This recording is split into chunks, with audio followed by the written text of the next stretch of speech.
அனைவருக்கும் வணக்கம். கன்னிராசிக்காரர்கள் உலகின் எந்த மூலையில் இருந்தாலும் வருகின்ற 25ஆம் தேதி முதல் இவை நடந்தே தீரும் என்று சொல்லக்கூடிய வகையில் சுக்கிர பயிற்சி காரணமாக கன்னிராசிக்காரர்களுக்கு எப்பேற்பட்ட மாற்றம் நிகழப் போகிறது என்பதை ஆராய்ந்து பார்க்கும் போது பொதுவாகவே புதனின் ஆதிக்கத்தில் பிறந்திருக்கக்கூடிய கன்னிராசிக்காரர்கள் மதிநுட்பத்தை நன்கு பயன்படுத்தி எவ்வளவு பெரிய சிக்கல் நிறைந்த விஷயங்களாக இருந்தாலும் அவற்றை சாதனை நிறைந்தவையாக மாற்றிக்கொள்ளக்கூடிய ஆற்றல் இயற்கையாகவே கொண்டிருக்கக்கூடிய கன்னிராசிக்காரர்களுக்கு இந்த வேளையில் மிக சிறப்பான மாற்றம் உலகின் எந்த மூலையில் இருந்தாலும் நிச்சயமாக உண்டு. ஏனென்றால் புதனின் சாராம்சத்தை வெளிப்படுத்தக்கூடிய உத்திரம், அஸ்தம், சித்திரை நட்சத்திரக்காரர்களாக இருக்கக்கூடிய கன்னிராசிக்காரர்கள் இரட்டை தன்மையை முடிவெடுக்க முடியாமல் சில நேரங்களில் தடுமாறினாலும் நியாயம் எதுவோ அதை சரியாக செயல்படுத்தக்கூடிய ஆற்றல் பெற்றவராக பார்க்கப்படுகிறீர்கள். அப்படிப்பட்டவர்கள் உலகின் எந்த மூலையில் இருந்தாலும் ராசியின் அதிபதியின் ராசியின் உச்ச அதிபதியுமாக இருக்கக்கூடிய புதன் லாபத்தில் வீற்றிருக்கும் போது அவருடன் இணைந்து சுக்கிரனும் லாபத்தை வலுப்படுத்தக்கூடிய தருணம் என்பது ரெட்டிப்பு அதிர்ஷ்டமும் யோகமும் நிறைந்த ஒரு தருணமாக பார்க்கப்படுகிறது. இயற்கையாக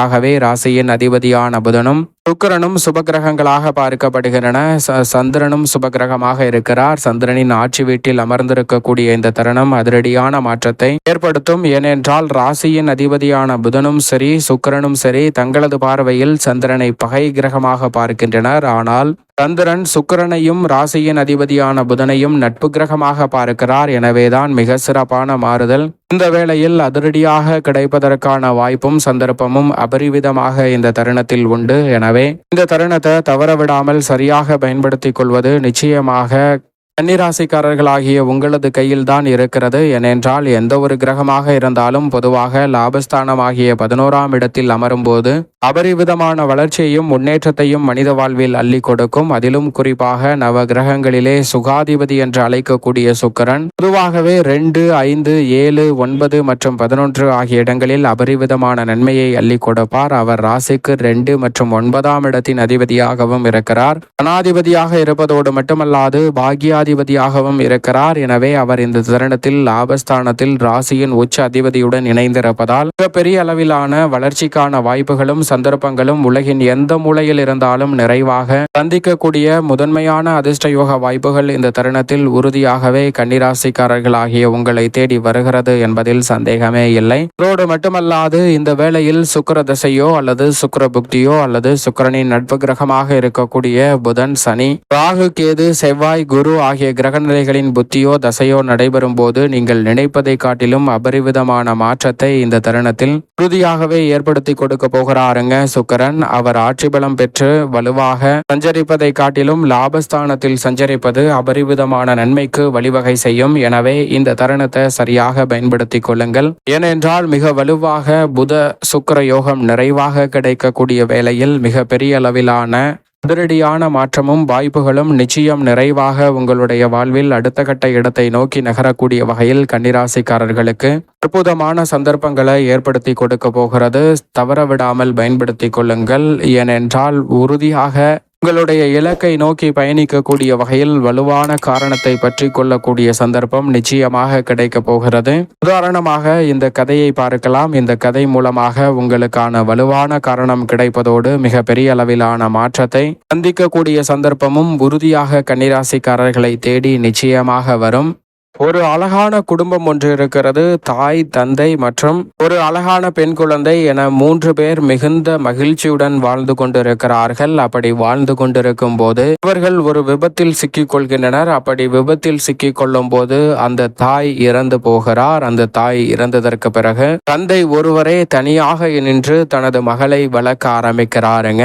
ஆனால் அந்த விபத்தில் அந்த தந்தைக்கும் காதில் அடிபட்டதால் காது கேட்காமல் போய்விடுகிறது. அந்த குழந்தையை தன்னுடைய மகிழ்ச்சியை முழுவதையும் வெளிப்படுத்தி ஆனந்தமாக தாயில்லாத குறை தெரியக்கூடாது என்ற எண்ணத்தோடு மிகுந்த மகிழ்ச்சியாக பார்த்து கொள்கிறாருங்க அந்த தந்தை. ஆனால் அந்த பெண் குழந்தை தனது கல்வியில் பெரிய அளவுல ஆர்வம் காட்டாமல் ஏனோதானோ என்று படித்து கொண்டிருக்கிறது. இதை பார்த்த தந்தை, நாம் இல்லை என்றால் நமது மகளுடைய வாழ்க்கை என்னாகுமோ, அவளுடைய வாழ்க்கை மிக சிறப்பானதாக மாற வேண்டும் என்று ஒரு உயர்ந்த எண்ணத்தோடு அவர் கற்றறிந்த இசை சார்ந்த விஷயங்கள் நுட்பமாக பயின்று மிக பெரிய அளவில் வளர்ச்சி பெறுவதற்கான வாய்ப்பை உருவாக்கி கொடுக்க வேண்டும் என்ற ஒரு இசை பயிலக்கூடிய பள்ளியில் அவரை சேர்த்து விடுகிறாருங்க. அந்த பெண்ணும் முதலில் அந்த இசை பள்ளியில் சென்று இசை பயில ஆரம்பிக்கிறார். அப்படி இசை பயில்ந்தாலும் கூட அவளுக்கு அதிலும் பெரிய அளவுல நாட்டம் இல்லை. அப்படி நாட்டம் இல்லாததால் அவள் பெரிய அளவுல கற்றுக்கொள்ளவில்லை. ஆனால் வீட்டில் வந்து தன் தந்தையிடம் இன்றைக்கு மிக நுட்பமான விஷயங்களை கற்றுக்கொண்டேன் என்று இசைக்கருவியை எடுத்து மீட்டி காமிப்பார். ஆனால் அந்த இசைக்கருவிகளை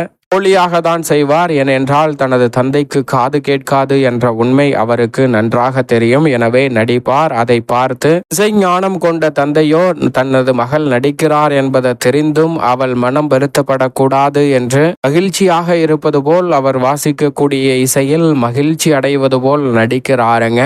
இப்படியே நாட்கள் உருண்டோடி செல்கின்றன. சில வருடங்கள் கழித்து அந்த தந்தையும் நோய்வாய்ப்பட்டு இறந்து போகிறார். அப்படி இறந்ததற்கு பிறகுதான் அந்த மகளுக்கு இந்த உலகம் எவ்வளவு கொடுமையானது என்ற உண்மை தெரிய வருகிறது. ஏனென்றால் அன்றாட வாழ்க்கையை நடத்துவதற்கு கூட மிகுந்த சிரமத்தை சந்திக்கிறாருங்க அந்த பெண்.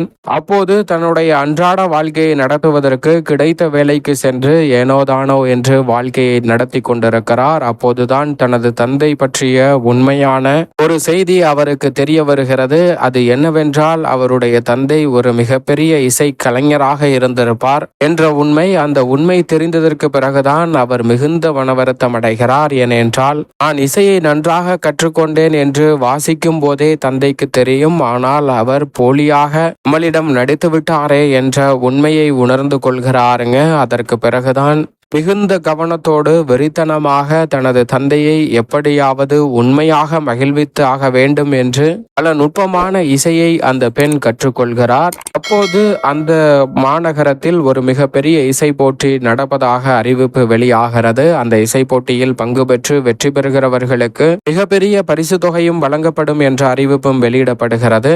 இதை பார்த்தவுடன் அந்த போட்டியில் பங்கு பெற வேண்டும் என்று அந்த பெண் அந்த போட்டிக்காக விண்ணப்பிக்கிறார். அவருடைய விண்ணப்பம் நிராகரிக்கப்பட்டு விடுகிறது. உடனே அவர் பயிற்சி பெற்ற நிறுவனத்திற்கு சென்று எனக்கு ஒரு வாய்ப்பு வாங்கி கொடுங்கள் என்று கேட்க அந்த பயிற்சி நிறுவனம் முதலில் மறுத்து விடுகிறது. ஆனால் தொடர்ந்து அவர் அந்த முயற்சியை செய்வதால் சரி ஒரு வாய்ப்பு வாங்கி கொடுப்போம் என்று ஒரு வாய்ப்பை அந்த பயிற்சி நிறுவனம் அவருக்கு வாங்கி கொடுக்கிறது.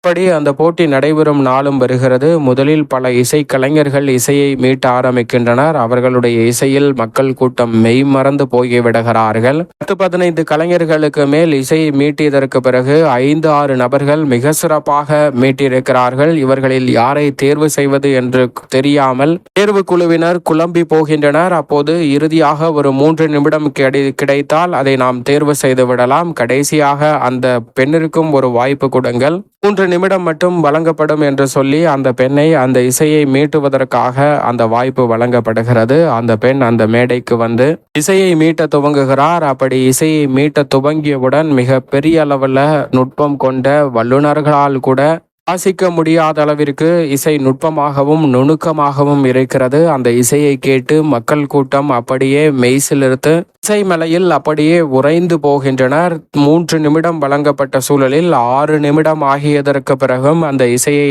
தடுத்து நிறுத்துவதற்கு போட்டிக்குழுவினர் முன்வரவில்லை. 6 நிமிடத்திற்கு மேலாக இசை அமைத்து இசையை நிறைவு செய்வதற்கு பிறகு அந்த அரங்கமே எழுந்து மிக பெரிய அளவில் ஆரவாரத்தையும் மகிழ்ச்சியையும் வெளிப்படுத்துகின்றனர். இதை பார்த்தவுடன் அந்த போட்டிக்குழுவினர் இந்த பெண் வெற்றி பெற்றதாக அறிவிக்கின்றனர். அந்த பெண்ணிடம் எப்படி இவ்வளவு நுட்பமான இசையை கற்று தேர்ந்தீர்கள் என்று கேட்க அந்த பெண் சொல்கிறார், முதலில் எனக்கு இந்த இசையை கற்றுக்கொள்வதற்கான வாய்ப்பு வழங்கப்பட்டது. ஆனால் என் தந்தை அருகிருக்கும் போது அவற்றை நான் பெரிதாக பற்றி கொள்ளவில்லை. ஆனால் என் தந்தை இழந்ததற்கு பிறகுதான் இந்த இசைதான் என்னுடைய வாழ்க்கை என்ற உண்மை எனக்கு புரிய வந்தது. இந்த இசை மிக முக்கியமான ஒன்றாக இருக்கும் என்பதை நான் உணர்ந்து கொண்டேன் என்பதை சொல்கிறாருங்க. அது மட்டுமல்லாது என் தந்தை போலியாக நடிக்காமல் தற்போது உண்மையாகவே என் இசையை கேட்டு மகிழ்ந்திருப்பார் என்று அந்த பெண் சொல்கிறாருங்க. இப்படி அனைவருக்குமே சில வாய்ப்புகள் வழங்கப்பட்டாலும் கூட கன்னிராசிக்காரர்கள் இந்த வாய்ப்புகளுக்கான சரியான காரணம் உங்களிடம் இல்லாததால் அந்த வாய்ப்புகளை ஏனோதானோ என்று பயன்படுத்தியிருப்போம். ஆனால் தற்போது மிக வலுவான காரணம் உங்களுக்கு இருக்கும் வளர்ச்சியை பெறக்கூடிய வகையில். எனவே உலகின் எந்த மூலையில் இருந்தாலும் வலுவான காரணத்தோடும் சரியான முயற்சி மற்றும் பயிற்சியோடும் இந்த தருணத்தில் மிக பெரிய அளவில் வெற்றி பெறுவதற்கான நல்ல சந்தர்ப்பம் கன்னிராசிக்காரர்கள் உலகின் எந்த மூலையில் இருந்தாலும் உங்களை தேடி வருவதற்கான முதன்மையான யோகம் கிடைக்கிறது என்பதில் சந்தேகமே வேண்டாம் என்பதை சுக்கிரன் திட்டவட்டமாக கன்னிராசிக்காரர்களுக்கு உறுதிப்படுத்தி கொடுக்கிறார். இப்படி சிறப்பான மாற்றத்தை ஏற்படுத்தி கொடுக்கக்கூடிய அமைப்பில் சுக்கிரன் லாபஸ்தானமாகிய 11ஆம் இடத்தில் வலம் வருவதால் நீங்கள் நினைப்பதை காட்டிலும் விரும்பிய பொருட்களை வாங்கி மகிழ்வதோடு புதிதாக தொழில் துவங்குதல், தொழிலை விரிவுபடுத்துதல், புதிய வேலை வாய்ப்பில் இணைதல், மனதிற்கு பிடித்த நிரந்தர தொழில் மற்றும் வியாபாரம், உத்தியோக ரீதியான மாற்றங்களையும் நிரந்தர வேலை வாய்ப்பு உள்ளிட்ட பல நன்மை நிறைந்த சந்தர்ப்பங்களையும் கன்னிராசிக்காரர்கள் இந்த தருணத்தில் சந்திப்பதற்கான நல்ல யோகம் நிச்சயமாக உங்களை தேடி வருகிறது என்பதில் சந்தேகமே வேண்டாம். அது மட்டுமல்லாது அதீத விசுவாசத்துடன் இருக்கக்கூடிய உங்களுக்கு தொழில் மற்றும் வியாபாரம், உத்தியோக ரீதியான அதீத விசுவாசமே உங்களுடைய வாழ்வில் மிக சிறப்பான வளர்ச்சியையும் முன்னேற்றத்தையும் உறுதியாக ஏற்படுத்தி கொடுக்கும். கடின உழைப்பும் நேர்மையாக செயல்படக்கூடிய உங்களுக்கு மிக சிறப்பான வளர்ச்சியையும் முன்னேற்றத்தையும் இந்த வேளையில் அற்புதமாக ஏற்படுத்தி கொடுக்க போகிறாருங்க சுக்கிரன். சரியாக பயன்படுத்திக் கொள்ளுங்கள். இந்த தருணத்தில் ஆடை ஆபரண சேர்க்கை நிறைவாக கிடைப்பதோடு காதல் கைகூடும், திருமணம் உள்ளிட்ட பல சுப நிகழ்வுகளும், புத்திரபாகியம் உள்ளிட்ட பல இனிமையான தருணங்களும் உறுதியாகவே கன்னிராசிக்காரர்களாகிய உங்களுக்கு நிறைவாக கூட போகிறது. எந்த ஒரு காரியத்தை கையில் எடுத்தாலும் அகத்தோற்றம் மட்டும் பொலிவு பெறக்கூடிய வகையில் இல்லாமல் புறத்தோற்றத்தின் மீதும் அதிக கவனம் செலுத்தி அழகாக மற்றவர்களின் கவனத்தை ஈர்க்கக்கூடிய வகையில் கன்னிராசிக்காரர்கள் உங்களுடைய அழகை மேம்படுத்துவதோடு மட்டுமல்லாது மிக பெரிய அளவிலான வாய்ப்புகளை உருவாக்கி கொள்ளக்கூடிய நல்ல வாய்ப்புகளும் சந்தர்ப்பங்களும் இந்த வேளையில் கன்னிராசிக்காரர்களாகிய உங்களுக்கு நிறைவாக கிடைக்க போகிறது. எனவே மிக பெரிய அளவிலான அதிரடியான மாற்றத்தை உறுதியாக சந்திக்கக்கூடிய சந்தர்ப்பம் உண்டு. இழுபறியாக இருக்கக்கூடிய பல பணிகளை சிறப்பாக செய்து முடிக்கலாம். வீட்டிற்கு தேவையான சௌகரியங்களை மேம்படுத்துதல், வசதி வாய்ப்பை மேம்படுத்துதல் போன்ற அனைத்தும் இந்த தருணத்தில் நிச்சயம் நிறைவாக உங்களுக்கு கிடைக்க போகிறது. தடுமாற்றங்கள் விலகும். நினைப்பதை காட்டிலும் பல காரியங்களில் அதிர்ஷ்டம் உண்டாகும். ஏனென்றால் அறிவும் அதிர்ஷ்டமும் ஒன்று சேரக்கூடிய வகையில் சுக்கிரனும் புதனும் இணைந்திருப்பதால் நீங்கள் எதிர்பார்ப்பதை காட்டிலும் அறிவும் அதிர்ஷ்டமும் ஒன்று சேர்ந்திருக்கக்கூடிய இனிமையான தருணமாக அமைவதால் அதிர்ஷ்ட யோக வாய்ப்புகளை சிறப்பாக உருவாக்கி கொள்ளக்கூடிய முதன்மையான வாய்ப்பும் சந்தர்ப்பமும் இந்த வேளையில் கன்னிராசிக்காரர்களாகிய உங்களை தேடி வருகிறது. எனவே இந்த தருணத்தை தவறவிடாமல் சரியாக பயன்படுத்தி கொண்டால் மிகப்பெரிய அளவிலான வளர்ச்சியும் முன்னேற்ற வாய்ப்பும் நீங்கள் நினைப்பதை காட்டிலும் அபரிவிதமாக கைகூடுவதற்கான முதன்மையான அதிர்ஷ்ட யோகம் நிச்சயமாக கன்னிராசிக்காரர்களாகிய உங்களுக்கு உண்டு என்பதில் சந்தேகமே வேண்டாம். ஆன்மீக சிந்தனை அதிகரிக்கும்.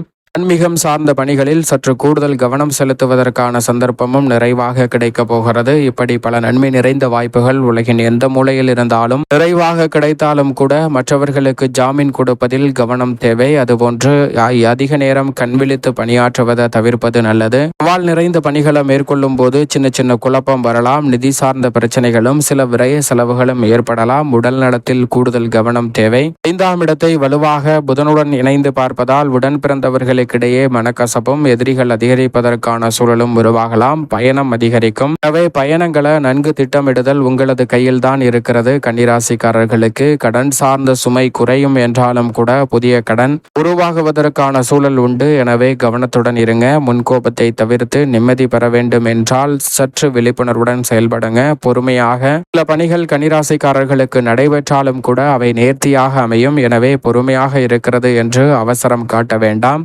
பொறுமையாக இருந்தாலும் நேர்த்தியாக கைகூடக்கூடிய அற்புதமான சந்தர்ப்பமும் நிம்மதியான தூக்கம் கிடைக்கக்கூடிய ஒரு தருணமாகவும் மாற்றிக்கொள்ளக்கூடிய வாய்ப்பு உங்களது கையில் தான் இருக்கிறது. மேலும் இந்த தருணத்தை சாதகமாக மாற்றிக்கொள்ள நிச்சயமாக இந்த தருணத்தில் கன்னிராசிக்காரர்கள் உலகின் எந்த மூலையில் இருந்தாலும் சுக்கிரனின் தினமாக கருதக்கூடிய வெள்ளிக்கிழமை விரதம் இருந்து அருகாமையில் உள்ள வராகி அம்மன் ஆலயம் சென்று தீபம் ஏற்றி வழிபாடு செய்யுங்கள். தடைதாமதம் தகர்த்தெறியப்பட்டு தங்களுடைய வாழ்வில் உறுதியாகவே மிக சிறப்பான வளர்ச்சியும் முன்னேற்றமும் கன்னிராசிக்காரர்களாகிய உங்களை உலகின் எந்த மூலையில் இருந்தாலும் நிச்சயமாக தேடி வரும் என்பதில் சந்தேகமே வேண்டாம்.